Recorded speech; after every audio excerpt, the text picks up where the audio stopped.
Helena conhecia o peso dos seus 70 anos em cada uma das vértebras que estalavam quando se agachava para remover uma erva daninha teimosa do seu pequeno jardim. As suas mãos, um mapa de veias salientes e pele fina como papel de seda, eram a prova viva de uma vida inteira dedicada a cuidar, a amassar, a lavar, a esfregar, a embalar.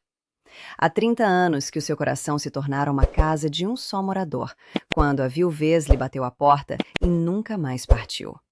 A partir desse dia, a sua energia, como um rio desviado do seu curso natural, foi canalizada para as duas únicas nascentes que lhe restavam, os seus filhos, Ricardo e Marcos. Eles eram o seu projeto, a sua obra-prima, a justificação para cada noite mal dormida e cada moeda economizada. Para lhes garantir o que ela nunca teve, Helena vestiu a farda de cuidadora de idosos.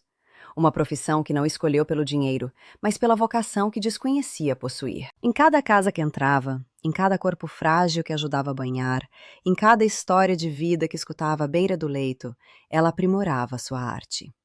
Uma arte silenciosa, subestimada, que não se pendura em paredes nem se exibe em galerias.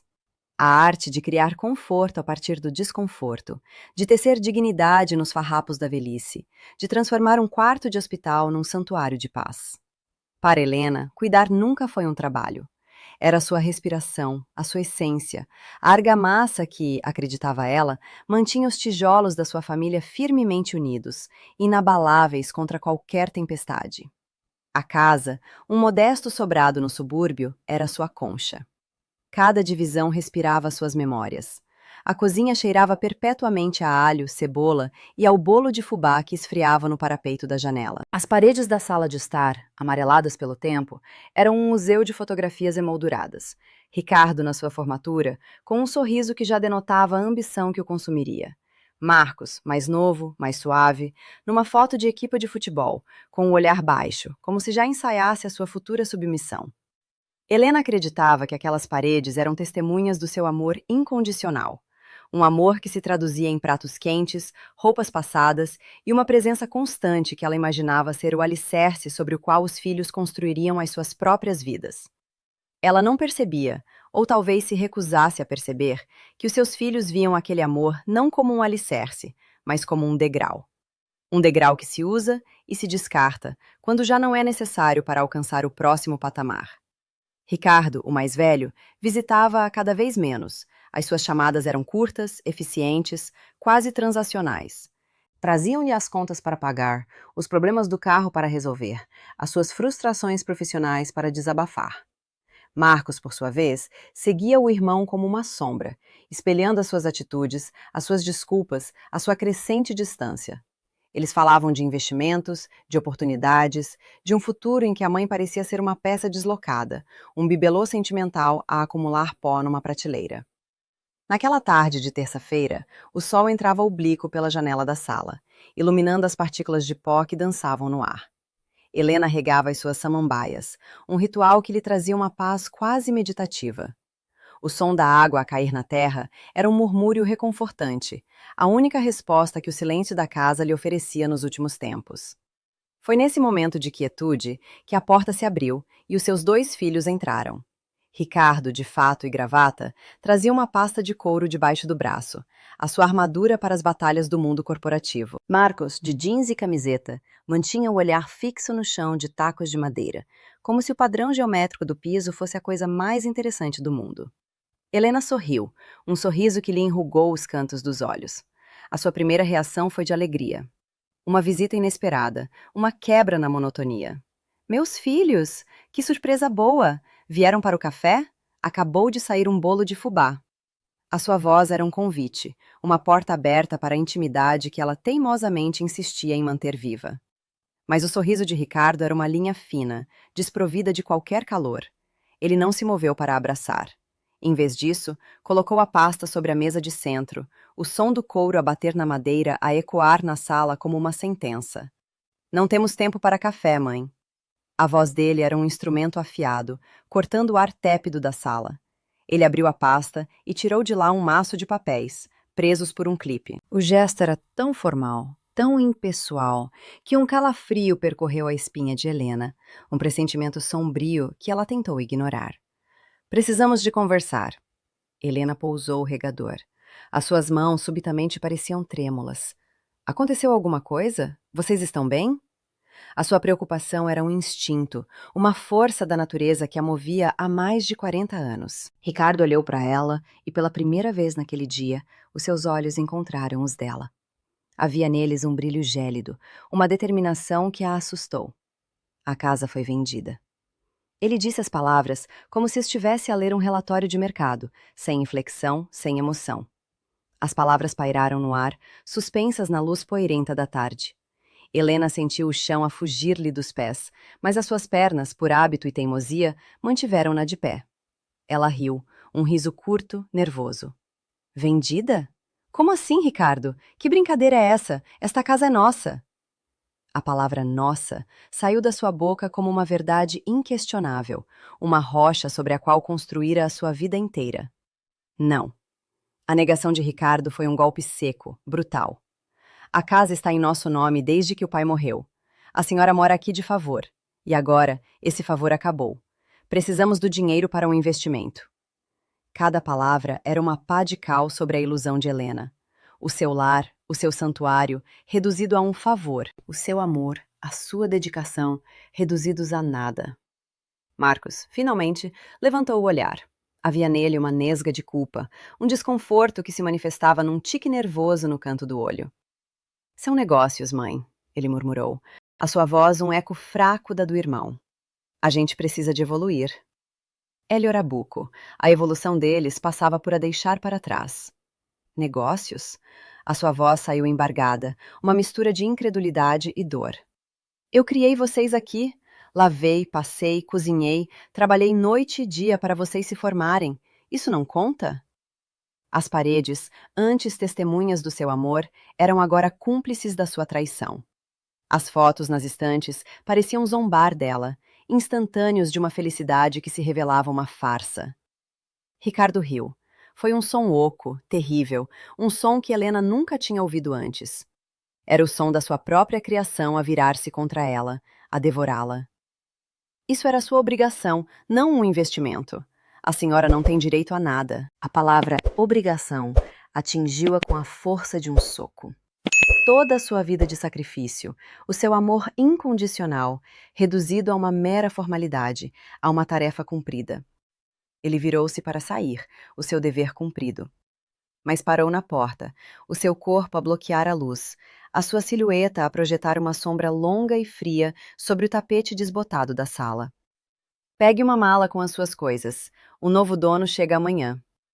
A sua voz era a de um estranho, um executor de sentenças. E depois, a facada final, a que lhe roubaria o ar. Seja rápida, não queremos ter que chamar a polícia. Polícia.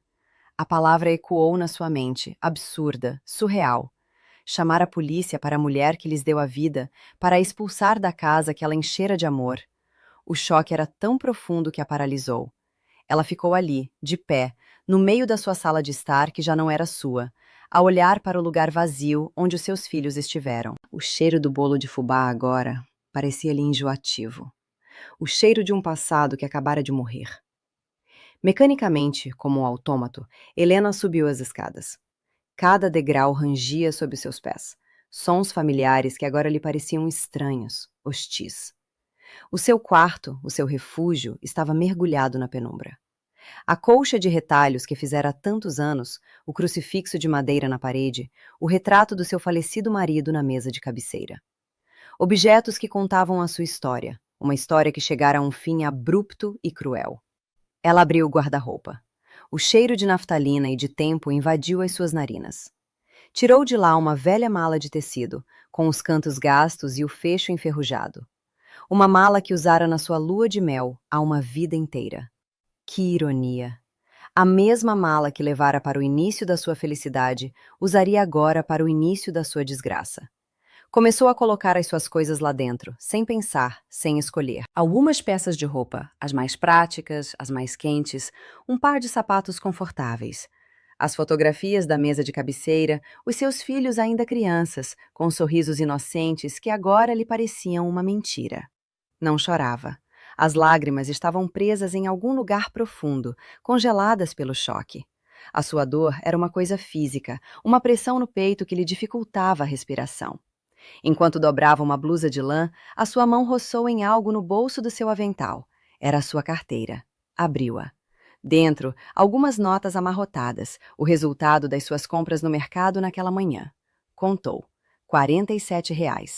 Esse era o valor do seu patrimônio, o resumo de uma vida de trabalho. R$ 47 e uma mala de roupas velhas. Marcos apareceu à porta do quarto, um fantasma no limiar da sua dor. Ele não a olhava nos olhos. O seu olhar vagueava pelo quarto, pousando em tudo, menos nela. O seu desconforto era palpável, uma energia nervosa que preenchia o silêncio. Ele aproximou-se, hesitante. Mãe, começou ele, a voz um sussurro. Ele estendeu a mão e Helena recuou instintivamente. Na sua mão, uma nota de R$ 50, dobrada, amassada. Para a senhora não dizer que não ajudamos. O nós era uma farsa. Era ele, o filho fraco, a tentar aliviar a sua consciência com uma esmola. Helena olhou para a nota, depois para a mão do filho. A mão que ela segurara quando ele aprendera a andar, a mão que ela beijara para sarar os arranhões. E agora, essa mesma mão oferecia-lhe dinheiro para sua humilhação. Ela não disse nada, apenas o olhou, um olhar que continha 40 anos de amor e 30 minutos de traição. Marcos não aguentou o peso daquele olhar. Enfiou a nota no bolso do casaco dela, um gesto rápido, quase violento, e saiu do quarto, os seus passos apressados a ecoar no corredor. O som da porta da frente a bater foi o ponto final, um som seco, definitivo. Helena ficou sozinha no quarto, o silêncio a envolvê-la como uma mortalha. O cheiro dos seus filhos, a mistura de perfume caro de Ricardo e a loção de barbear de Marcos ainda pairava no ar, um vestígio fantasmagórico da sua presença. Ela fechou a mala. O fecho emperrou, a ferrugem a lutar contra o seu esforço. Finalmente, com um estalido, cedeu. Estava feito. A sua vida antiga estava fechada naquela mala. Desceu as escadas pela última vez. A casa, agora, parecia-lhe um cenário vazio, um palco onde a peça da sua vida tinha terminado. Na sala, o regador que deixara cair estava deitado de lado, uma pequena poça de água a formar-se no chão de tacos. Uma ferida aberta no coração da sua casa. Sem pensar, apanhou-o e colocou-o no lugar. O hábito de arrumar, de cuidar, era mais forte do que a sua dor. Abriu a porta da frente e saiu para o crepúsculo. O ar da noite estava frio, e ela encolheu-se dentro do seu casaco fino. Não olhou para trás. Olhar para trás seria admitir que havia algo para o qual voltar. E não havia. A casa, as memórias, a família. Tudo se dissolvera em nada. Helena começou a andar. Sem rumo, sem destino. As suas pernas moviam-na para frente, mas a sua mente estava presa no passado, a repassar a cena da sua expulsão, a tentar encontrar um sentido que não existia. A rua estava a encher-se de sombras, as luzes das casas a acenderem-se uma a uma, pequenas ilhas de calor e de vida das quais ela já não fazia parte. Era uma espectadora, uma fantasma a assombrar a sua própria vida. A mala, que parecera tão leve no início, começava a pesar. O seu braço doía, um reflexo da dor que sentia no coração. A cada passo, o tecido da mala roçava na sua perna, um lembrete constante da sua condição. Uma mulher de 70 anos, com R$ 97 no bolso e uma mala cheia de nada, a caminhar para o desconhecido. A noite caiu por completo, um manto de veludo escuro salpicado de estrelas indiferentes. E com a noite veio a chuva. Uma chuva fina, persistente, que se infiltrava pelas fibras do seu casaco e lhe gelava os ossos. Helena não apressou o passo. A chuva, de alguma forma, parecia-lhe adequada. Uma limpeza, talvez. Uma ablução forçada para a purificar do seu passado. As ruas foram se esvaziando. As luzes das casas apagaram-se. Helena estava sozinha, uma figura solitária a arrastar o seu fardo pela cidade adormecida. As suas pernas doíam, os seus pulmões ardiam a cada respiração. O cansaço era um peso que a puxava para baixo, a convidá-la a desistir, a sentar-se no passeio molhado e a esperar pelo fim. Mas algo dentro dela, uma centelha de teimosia, uma brasa de dignidade, recusava-se a apagar. A mesma força que a fizera trabalhar noite e dia, que a fizera criar 2 filhos sozinha, que a fizera aguentar a solidão da viuvez. Essa força, agora, sussurrava-lhe ao ouvido. Continua, apenas mais um passo. E ela continuou. passo após passo, a sua mente a esvaziar-se de tudo, exceto do ritmo dos seus pés no asfalto molhado. Foi então que os seus pés, guiados por uma memória antiga, a levaram a um lugar que ela não visitava há anos: o velho centro comunitário do bairro. Um edifício grande, de arquitetura modernista dos anos 60, que na sua juventude fora o coração pulsante da comunidade. Bailes, festas, cursos de datilografia, tantas memórias felizes. Agora, o edifício estava em semi-abandono. A pintura descascada, as janelas sujas, a relva do jardim a crescer selvagem. Apenas a marquise de betão, que se estendia sobre a entrada principal, oferecia um abrigo da chuva. Instintivamente, Helena refugiou-se debaixo dela, o som da chuva a abafar-se sobre a sua cabeça. Pousou a mala no chão, o seu corpo a ceder ao cansaço. Sentou-se num dos degraus de mármore, a pedra fria e úmida a penetrar-lhe o corpo. E ali, na solidão e na escuridão, Helena finalmente chorou. Não um choro de autocomiseração, mas um choro de libertação. Lágrimas quentes que se misturavam com a chuva fria no seu rosto, a lavar a poeira da traição, a abrir espaço para o vazio que se instalara dentro dela. Ela não sabia quanto tempo ficar ali, a chorar em silêncio. O tempo perdera o seu significado. Foi o som de uma chave a rodar numa fechadura enferrujada que a despertou do seu torpor. Uma porta lateral do edifício abriu-se e uma silhueta masculina apareceu, recortada contra a luz fraca do interior. "Quem está aí?" A voz era rouca, gasta pelo tempo e pelo tabaco. Helena encolheu-se, o medo a substituir a dor por um instante. Limpou o rosto com as costas da mão, a sua vulnerabilidade subitamente exposta. O homem aproximou-se, um vulto a mancar na penumbra. Quando a luz de um poste de rua distante o iluminou, Helena reconheceu-o. Seu Valdemar. O velho zelador que, segundo se dizia, nunca abandonara o centro comunitário. Morava ali, numa espécie de acordo tácito com a prefeitura, cuidando do que restava do edifício em troca de um teto. Ele também a reconheceu. Os seus olhos, pequenos e brilhantes sob sobrancelhas espessas, arregalaram-se de surpresa. "Dona Helena?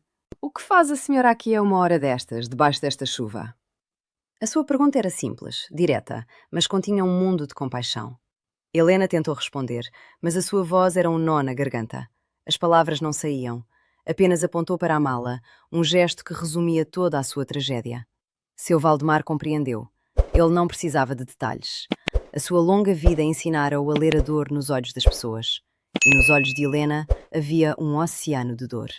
Ele suspirou, um som pesado, cansado. "Venha, não pode ficar aqui." Ele estendeu-lhe a mão, uma mão calosa, suja de graxa, mas firme. Helena hesitou por um momento e depois aceitou. A sua mão era quente, e esse simples gesto de calor humano foi como uma âncora no seu mar de desespero. Ele ajudou-a a levantar-se, a sua força a surpreendê-la. Pegou na mala dela como se não pesasse nada e guiou-a para dentro do edifício. O ar lá dentro era frio, com um cheiro a mofo e a poeira acumulada. O som dos seus passos ecoava nos corredores vazios, um labirinto de salas escuras e portas fechadas. Seu Valdemar não falou. Ele apenas a conduziu, a sua presença silenciosa a oferecer um estranho conforto.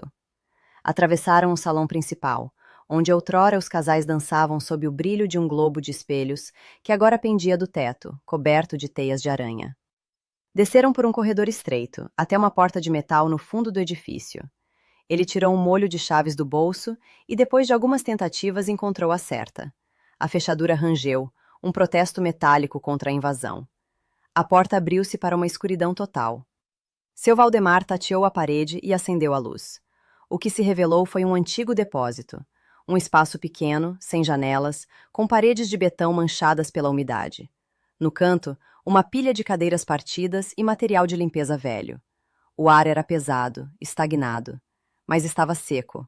O teto, pelo menos, não chovia. "É tudo o que tenho, Dona Helena", disse ele, a sua voz rouca a quebrar o silêncio. "Mas a porta tranca e o teto não chove. Amanhã a gente dá um jeito."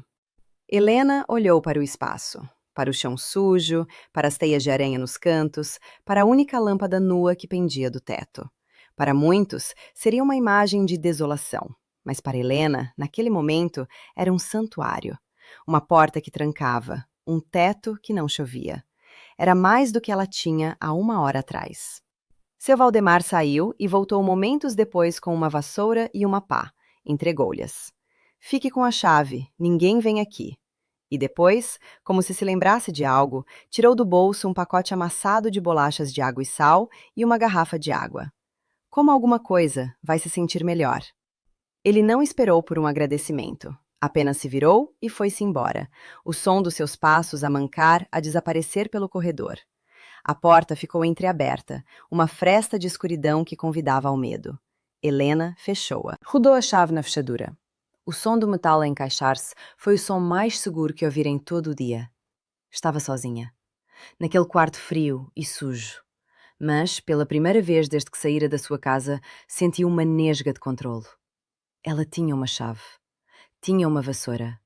Tinha um teto. E tinha 97 reais. Não era muito, mas era um começo. Naquela noite, Helena não dormiu. O chão de cimento era demasiado duro, demasiado frio, mas ela não se importava. Em vez disso, comeu as bolachas, uma a uma, saboreando a sua secura, a sua simplicidade. Bebeu a água, sentindo o líquido a limpar-lhe a garganta. E depois, começou a limpar. Varreu o chão com uma energia febril, a vassoura a tornar-se uma extensão do seu corpo. O pó levantava-se em nuvens, fazendo-a tossir, mas ela não parou. Era como se, ao varrer a sujidade do chão, estivesse a varrer a confusão da sua mente. Com cada movimento, com cada pá de lixo que recolhia, sentia-se um pouco mais leve. Quando o chão ficou limpo, arrumou as cadeiras partidas num canto, criando um espaço vazio no centro do quarto. Abriu a sua mala e tirou de lá um lençol. Dobrou-o várias vezes e colocou-o no chão, a sua cama improvisada. Tirou também o retrato do seu marido. Limpou-lhe o pó com a manga do casaco e encostou-o à parede. Finalmente, exausta, deitou-se.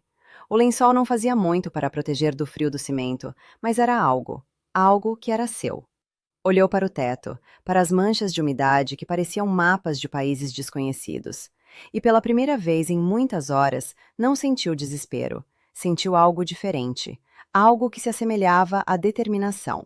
Amanhã, pensou ela, antes de o sono finalmente a vencer. Amanhã a gente dá um jeito. O primeiro raio de sol que se infiltrou por debaixo da porta encontrou Helena já de pé. A sua noite fora um sono leve, interrompido por sonhos fragmentados da sua vida passada. Acordara com o corpo dorido, os ossos a protestar contra a dureza do chão, mas a sua mente estava surpreendentemente clara. A névoa do choque dissipara-se, substituída por uma fria e pragmática lucidez. Tinha um quarto. Tinha que o tornar habitável. Com uma parte dos seus 97 reais, foi à pequena mercearia da esquina. Comprou um balde, um esfregão e uma garrafa de água sanitária. Comprou também um pão, um pouco de queijo e um sabonete. O peso das compras nas suas mãos era reconfortante, o peso de uma tarefa a ser cumprida. De volta ao seu novo lar, começou a segunda fase da sua limpeza. A água sanitária era um perfume acre, mas para Helena cheirava a renovação. Esfregou as paredes, o chão, cada canto daquele pequeno espaço, com uma fúria metódica. O suor escorria-lhe pela testa e misturava-se com as lágrimas que, desta vez, não eram de tristeza, mas de esforço. Estava a reclamar aquele lugar, a marcá-lo com o seu trabalho, a purificá-lo com a força dos seus braços. Quando terminou, o depósito estava transformado. O cheiro de mofo dera lugar ao cheiro limpo da lixívia. O chão de cimento, embora ainda manchado, brilhava com a umidade. Helena sentou-se no chão, no seu lençol dobrado, e comeu o seu pão com queijo. Nunca uma refeição tão simples lhe soubera tão bem. Era o sabor da sua própria autonomia. Nos dias que se seguiram, Helena estabeleceu uma rotina. Acordava cedo, arrumava o seu pequeno espaço e saía para explorar o centro comunitário. O edifício era um gigante adormecido, um labirinto de salas poeirentas e memórias desbotadas. O salão de baile, a biblioteca com as suas prateleiras vazias, as pequenas salas de aula com os seus quadros negros. Cada canto contava uma história de um tempo mais feliz, um tempo em que a comunidade se reunia ali. Seu Valdemar, o zelador, observava-a à distância. Ele via a forma como ela limpava o pó de um corrimão, como endireitava uma cadeira torta, como tentava abrir uma janela emperrada para deixar o ar entrar. Ele via nela o mesmo amor que ele sentia por aquele lugar. Um dia, enquanto ela tentava em vão varrer as folhas secas do pátio com uma vassoura velha, ele aproximou-se. Vai precisar de mais do que isso, disse ele, com um meio sorriso. Ele levou-a a outro depósito, um que ela ainda não descobrira. Lá dentro, um tesouro de ferramentas de jardinagem velhas, mas ainda utilizáveis, um ancinho, uma enxada, um regador de metal. Pode usar, ninguém mais vai. E assim, Helena adotou o pátio. Era uma grande área nos fundos do edifício, com lajes de betão rachadas e canteiros onde a relva crescia alta e selvagem. Começou por limpá-lo, um trabalho hercúleo que lhe levou dias. Arrancou as ervas daninhas, varreu as folhas acumuladas de anos, recolheu o lixo que o vento trouxera. Lentamente, debaixo da sujidade e do abandono, a estrutura do antigo jardim começou a aparecer. Um dia, enquanto descansava num dos bancos de pedra do pátio, uma figura aproximou-se. Era uma mulher da sua idade, talvez um pouco mais velha. As suas roupas eram gastas, o seu cabelo branco estava preso num coque desalinhado. Tinha um olhar perdido, uma aura de solidão que Helena reconheceu imediatamente. Desculpe incomodar, disse a mulher, a sua voz fraca. Eu costumava vir aqui, há muito tempo. Costumava haver rosas neste canteiro. Helena sorriu. Eu sou Helena, e sim, também me lembro das rosas. Talvez ainda possamos fazê-las crescer de novo. A mulher apresentou-se como Dona Lúcia. Contou a sua história em frases curtas, hesitantes. Também ela fora descartada pela família. Os filhos venderam a sua casa e puseram-na num pequeno apartamento, onde ela mal via a luz do dia. Todos os dias, fugia para a rua, para o banco da praça, para não se sentir tão sozinha. A sua história era diferente da de Helena nos detalhes, mas a mesma na essência. Eram mulheres invisíveis, tornadas obsoletas por um mundo que já não tinha espaço para elas. Helena sentiu uma afinidade imediata. Com o resto do seu dinheiro, comprou um bule elétrico numa loja de segunda mão, um pacote de chá e 2 copos. No dia seguinte, quando viu Dona Lúcia a caminho da praça, convidou-a. Venha, vamos tomar um chá no meu jardim. Elas sentaram-se no banco de pedra, no pátio agora limpo. Helena ferveu a água no seu bule novo, a extensão que seu Valdemar lhe arranjara a ligar a uma tomada no corredor. O vapor do chá a subir no ar frio da manhã era um espetáculo reconfortante. Ela entregou um copo a Dona Lúcia. As mãos da mulher, enrugadas e trêmulas, seguraram o copo quente como se fosse um tesouro. Está quente, murmurou Dona Lúcia, as suas primeiras lágrimas a formarem-se nos cantos dos olhos. Há tanto tempo que não sinto nada quente. Aquele chá, naquela manhã fria, foi mais do que uma bebida. Foi um ato de comunhão. Foi o reconhecimento de uma dor partilhada. Foi a primeira semente do que estava para vir. A partir daquele dia, Dona Lúcia tornou-se a sua companheira diária. Juntas, começaram a trabalhar nos canteiros do pátio. Com a ajuda de seu Valdemar, que lhes arranjou um pouco de terra boa, elas prepararam o solo. Não tinham sementes, mas tinham esperança. A notícia da mulher que estava a arranjar o jardim do centro espalhou-se pela vizinhança. Um dia, o dono da mercearia onde Helena comprara a sua água sanitária apareceu com alguns pacotes de sementes de vegetais. Estavam a passar do prazo, disse ele, com um encolher de ombros. Melhor dar-lhes a si do que deitá-las fora. Helena e Lúcia plantaram as sementes com o cuidado de quem enterra um tesouro. Couves, alfaces, tomates, cenouras. O ato de colocar as pequenas sementes na terra, de as cobrir, de as regar, era uma terapia. Era um ato de fé. Era a promessa de um futuro, de uma colheita. Em pouco tempo, não eram apenas 2. Outra senhora, Dona Carmo, que costumava passar as tardes a ver a vida passar da sua janela, juntou-se a elas, atraída pela visão daquele jardim a renascer. Depois, um senhor viúvo, seu antenor, que passava os dias a jogar as cartas sozinho no coreto da praça. Um a um, como pássaros a regressar a um ninho abandonado, os idosos solitários do bairro começaram a gravitar em torno daquele pátio. Eles não vinham apenas pelo jardim. Vinham pelo chá quente de Helena, pela conversa de Lúcia, pela companhia silenciosa de Antenor. Vinham porque ali, naquele espaço recuperado do abandono, eles deixavam de ser invisíveis. Ali, eles tinham um propósito. Helena, com a sua experiência de cuidadora, começou a organizar uma rotina. De manhã, cuidavam da horta. O toque da terra, o cheiro das plantas, o sol nas costas, tudo isso era um bálsamo para as suas almas cansadas.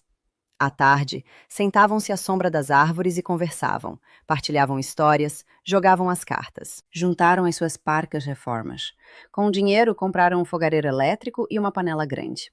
Helena começou a cozinhar. Sopas, caldos, guisados, comida simples, feita com os vegetais que começavam a brotar na sua horta e com as doações que a vizinhança, comovida com aquele movimento, começava a deixar à porta do centro comunitário. Pão do dia anterior, frutas e legumes um pouco amolgados, mas perfeitamente bons para comer. O cheiro de alho e cebola a refogar, o aroma da sopa a borbulhar, preenchiam o ar do pátio, um perfume de lar, de comunidade. Comiam juntos, em mesas e cadeiras que seu Valdemar encontrara nos depósitos do centro. A partilha da comida era a partilha da vida. Cada refeição era uma celebração da sua resiliência. Helena não planeara nada daquilo. Ela apenas respondera a uma necessidade, a sua e a dos outros. Mas ali, naquele pátio, algo de mágico estava a acontecer. Uma nova família estava a ser formada. Uma família de rejeitados, de invisíveis, de sobreviventes. Eles ainda não tinham um nome para o que estavam a fazer. Era apenas o nosso cantinho, o nosso encontro. Mas a semente que Helena plantara, não apenas na terra, mas nos corações daquelas pessoas, estava a crescer, forte e viçosa. O seu produto não era algo que se vendia em potes ou caixas, era dignidade. E a dignidade, como ela estava a descobrir, era um bem muito mais precioso. O crescimento daquela comunidade improvisada foi orgânico, como as plantas da sua horta. A cada semana, uma nova cara aparecia, trazida por um amigo, por um boato, ou simplesmente pela curiosidade de ver aquele grupo de idosos a rir e a trabalhar no pátio do centro abandonado. O grupo, que começara com 2 mulheres a partilhar um chá, era agora composto por mais de uma dúzia de pessoas. E com o crescimento, vieram novos desafios. O dinheiro era o mais premente. As reformas combinadas mal chegavam para as despesas básicas. A comida, embora partilhada, era escassa. As noites, para Helena e para os poucos que, como ela, não tinham para onde ir e dormiam em cantos improvisados do edifício, eram frias e desconfortáveis. Helena, contudo, não se deixava abater. A sua vida de privações ensinara-a a ser engenhosa. Começou a pensar em formas de gerar rendimento. A horta, que até então era apenas para consumo próprio, podia ser uma fonte de receita. Começaram a vender os vegetais excedentes numa pequena banca à porta do centro comunitário. O lucro era modesto, mas cada moeda era uma vitória. R$ 10 da venda de alfaces transformavam-se em sacos de arroz e feijão. R$ 20 dos tomates maduros compravam um botijão de gás para o fogareiro. A progressão era lenta, degrau por degrau. Helena anotava tudo num caderno velho que encontrara na biblioteca. Cada centavo que entrava, cada centavo que saía. Era sua forma de manter o controlo, de provar a si mesma que estavam a avançar, mesmo que a passos de formiga. A hesitação inicial dos clientes transformou-se em fidelização. As pessoas não compravam apenas os vegetais, compravam a história por detrás deles. Compravam a imagem daquelas mãos enrugadas a colher a alface, a limpar a terra da cenoura. O seu pequeno negócio tornou-se um ponto de encontro, um lugar onde as pessoas paravam não só para comprar, mas para conversar, para ouvir as histórias daquele grupo resiliente. Com os primeiros lucros, fizeram pequenas melhorias. Compraram cobertores para as noites frias, um filtro de barro para ter água fresca. Mais panelas, mais pratos, mais talheres. Cada aquisição era celebrada como uma grande conquista. A primeira cama de verdade, doada por uma igreja local, foi para Dona Lúcia, que sofria de dores nas costas.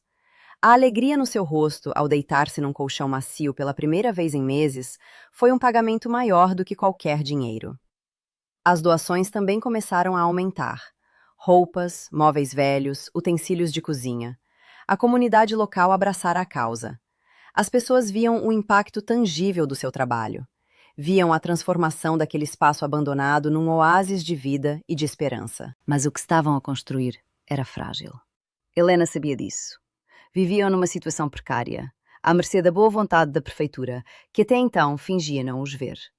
Precisavam de se legalizar, de se tornarem uma entidade oficial para poderem receber doações maiores, para terem segurança. Mas como? Advogados custavam dinheiro, um dinheiro que eles não tinham. Foi então que o destino, ou talvez a força da sua própria determinação, lhes sorriu. Um jovem advogado chamado Pedro costumava passar de carro em frente ao centro a caminho do seu escritório de luxo no centro da cidade.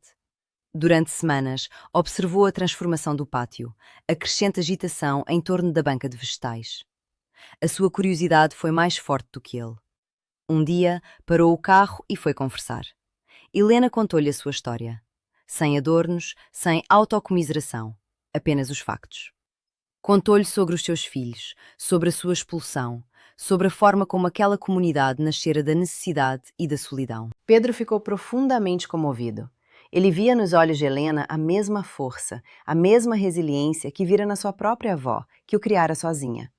Naquela história, ele viu uma injustiça que precisava de ser reparada. Dona Helena, disse ele, a sua voz cheia de uma convicção que surpreendeu a si mesmo. Eu quero ajudar, pro bono, sem custos. Vamos legalizar isto. Vamos transformar o vosso cantinho numa fundação. Helena olhou para ele, desconfiada. Aprendera a não confiar em promessas fáceis. Mas havia algo na sinceridade daquele jovem, na paixão que brilhava nos seus olhos, que a fez acreditar. E assim, começou uma nova fase na sua jornada.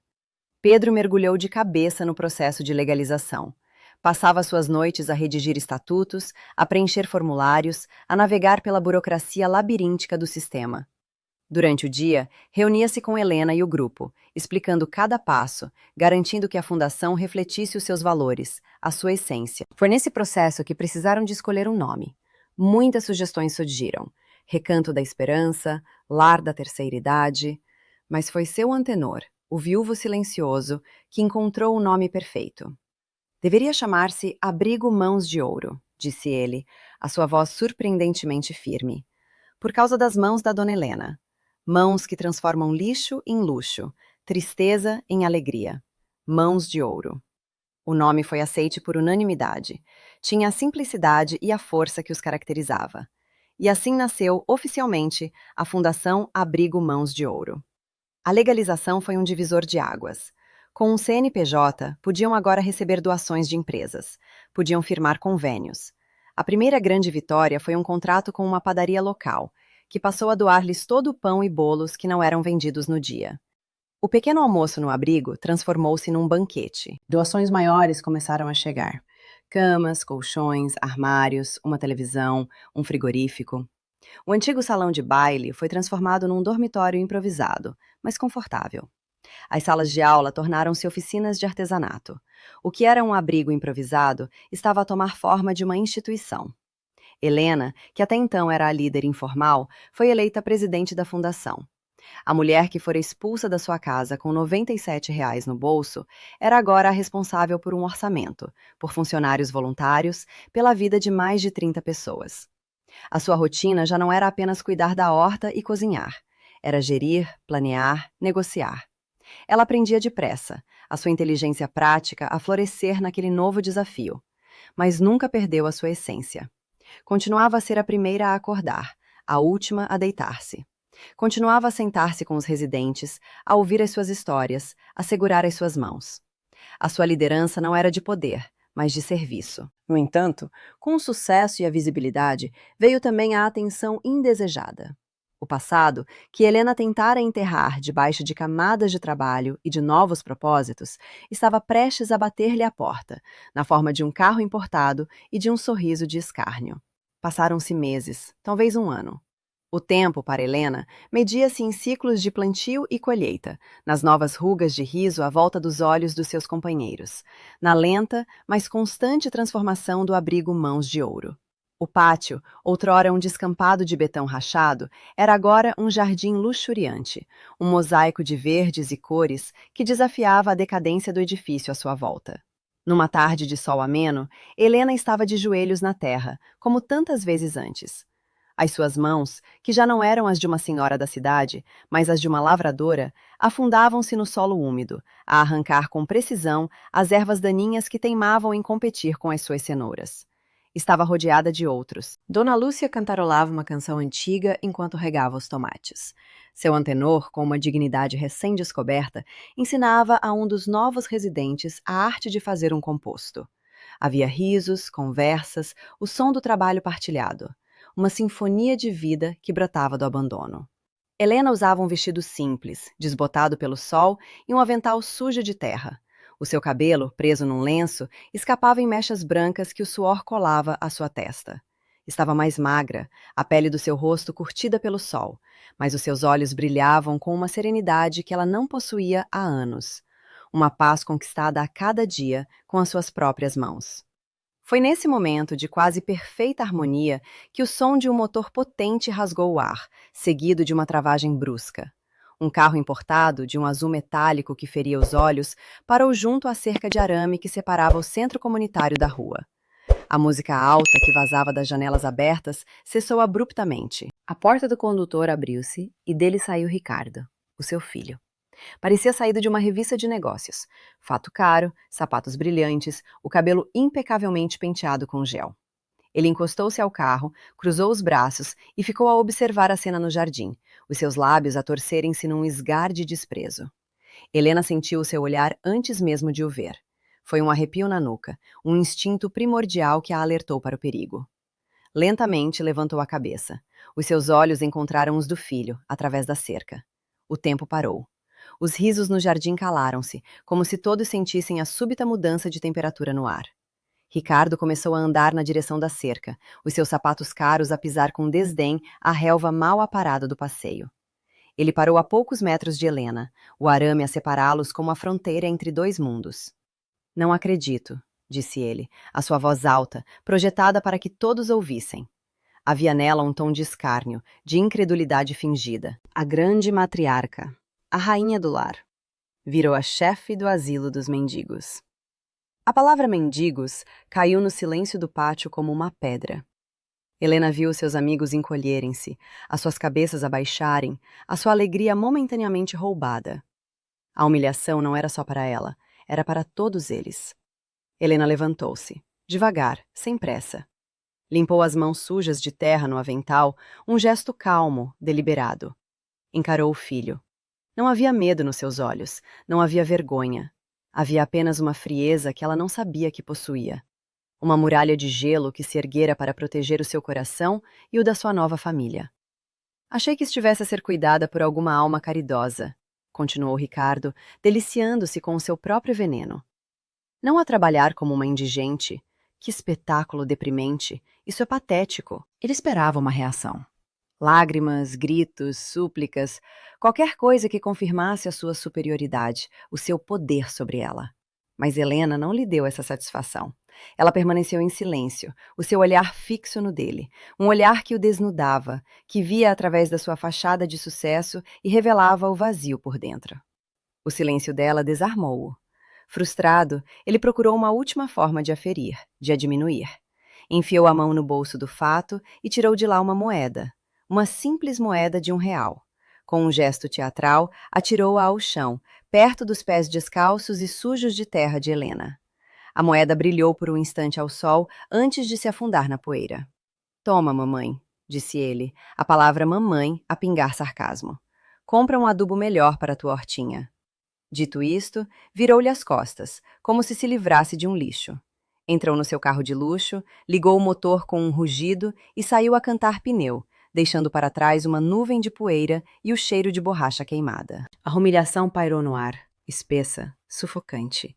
Todos os olhos estavam em Helena, à espera da sua reação. Esperavam vê-la a chorar, a desmoronar.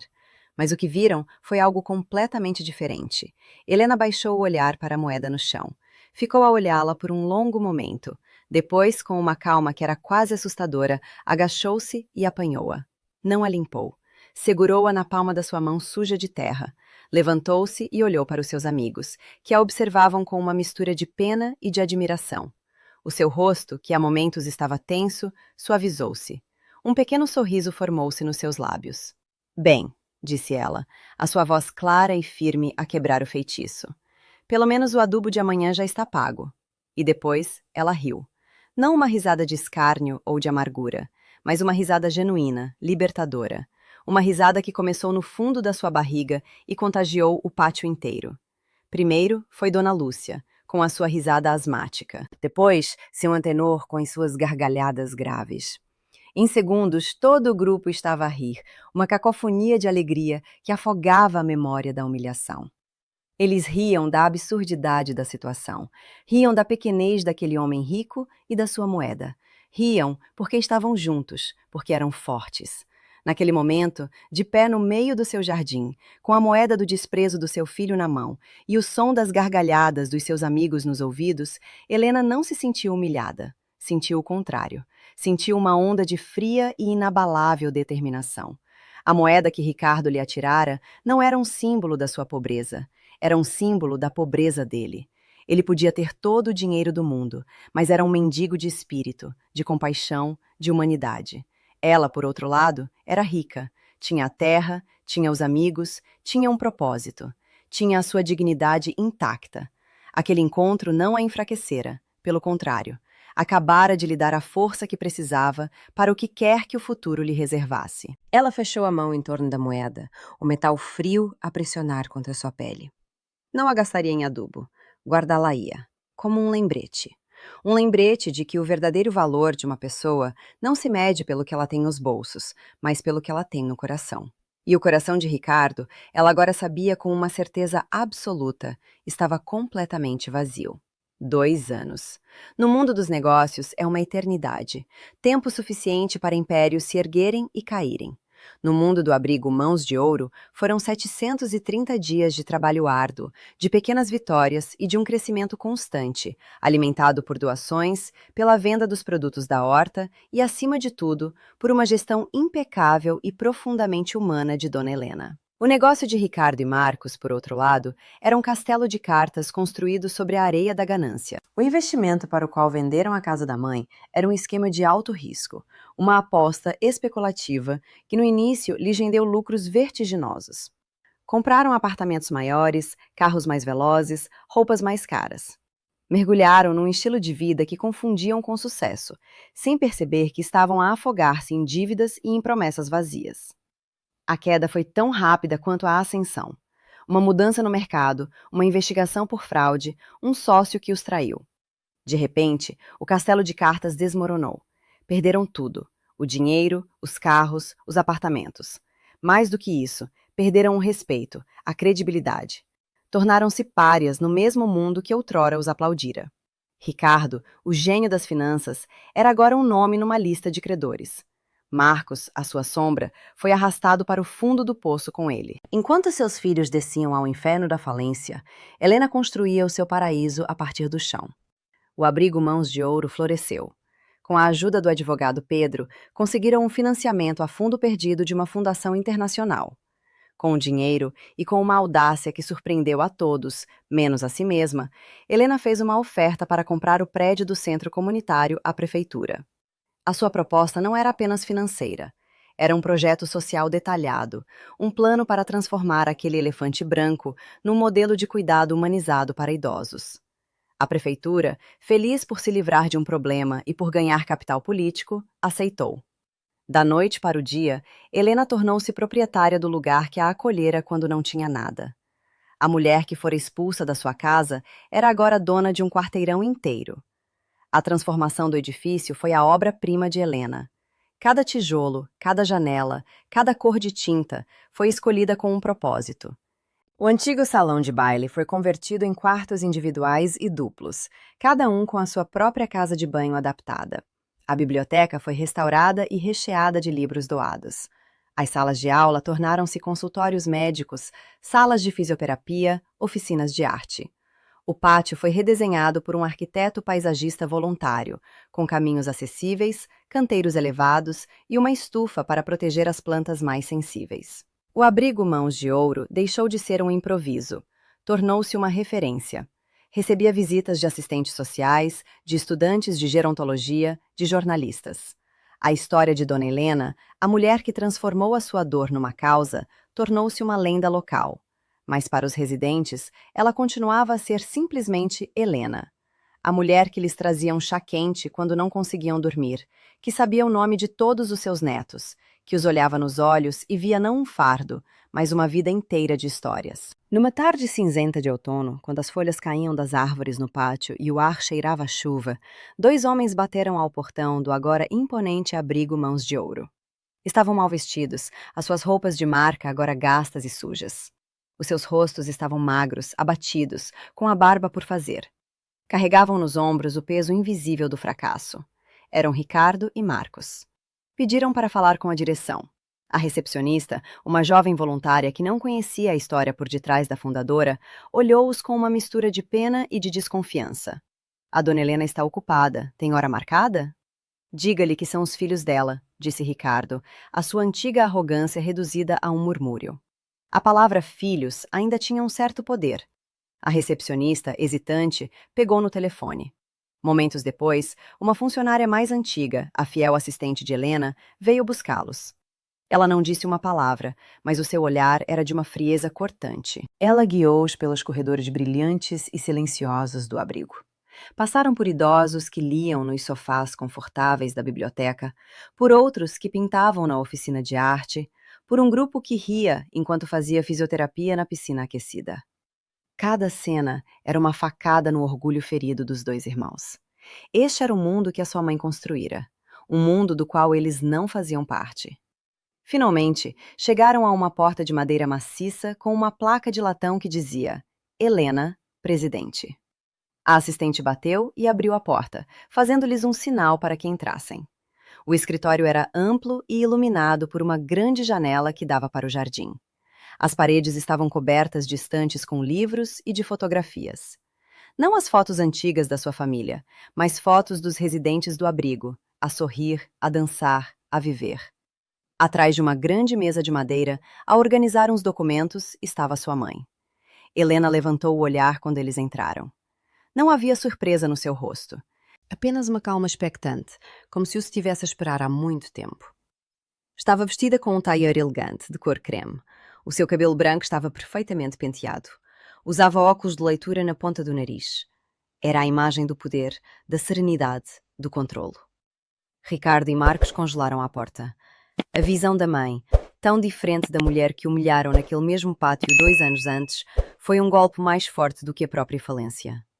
Era como se olhassem para uma estranha, uma mulher que se refizera a si mesma a partir dos cacos que eles tinham deixado para trás. Foi Marcos, o mais fraco, o primeiro a quebrar. As lágrimas brotaram-lhe dos olhos e ele caiu de joelhos. Mãe, perdoa-nos. Nós perdemos tudo. Tudo. Ricardo permaneceu de pé, mas o seu corpo estava curvado, derrotado. Não temos para onde ir, disse ele, a sua voz embargada. Estamos a viver no carro. Não comemos nada decente há dias. Ajuda-nos, mãe. Por favor. Um teto, um prato de comida. Um emprego de zelador, qualquer coisa. Eles imploraram, humilharam-se, derramaram as suas almas vazias no chão polido daquele escritório. Helena ouviu-os em silêncio, o seu rosto uma máscara impenetrável. Não havia nela ódio, nem triunfo. Havia algo muito mais terrível: distância. A distância de uma administradora a avaliar um problema. Quando eles terminaram, exaustos de emoção e de fome, um longo silêncio instalou-se na sala. Um silêncio preenchido apenas pelo tic-tac de um relógio de parede. Finalmente, Helena tirou os óculos, limpou-os com um lenço e voltou a colocá-los. Olhou para os 2 homens à sua frente, não como seus filhos, mas como 2 casos, 2 problemas a serem resolvidos. Este é um abrigo para idosos em situação de vulnerabilidade, afirmou ela, a sua voz calma, firme, perfeitamente profissional. Cada palavra era escolhida, precisa, desprovida de qualquer emoção. Temos regras e um protocolo muito estrito. A procura é muito grande. Ela pegou numa caneta e apontou para a porta. Vocês podem preencher o formulário de solicitação de auxílio na recepção. O pedido de vocês entrará na fila e será avaliado pela nossa assistente social, como todos os outros. Se o perfil se enquadrar e houver vagas, ela entrará em contato. Dito isto, voltou a sua atenção para os papéis sobre a sua mesa. Pegou num documento, pegou na sua caneta e começou a ler, como se eles já não estivessem ali. A audiência terminara. A humilhação final não veio de um grito de vingança, de uma recusa, de uma porta fechada na cara.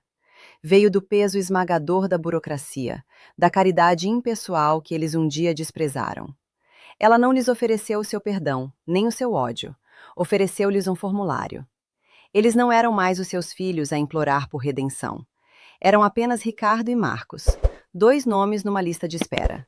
totalmente à mercê do império de dignidade que a sua mãe construíra a partir das ruínas que eles mesmos criaram. E essa, perceberam eles no silêncio ensurdecedor daquele escritório, era a mais poética e cruel das justiças. A história de Helena e do abrigo Mãos de Ouro ensina-nos que a verdadeira força não está no que temos, mas no que fazemos com o que nos resta quando perdemos tudo. Ela transformou a sua maior dor na sua maior obra. Mas e você? Acha que a atitude de Helena no final foi justiça ou foi frieza? Comente aqui embaixo o que você faria no lugar dela. Se esta história tocou o seu coração, não se esqueça de se inscrever no nosso canal e de deixar o seu like. A sua interação ajuda-nos a continuar a trazer histórias inspiradoras como esta.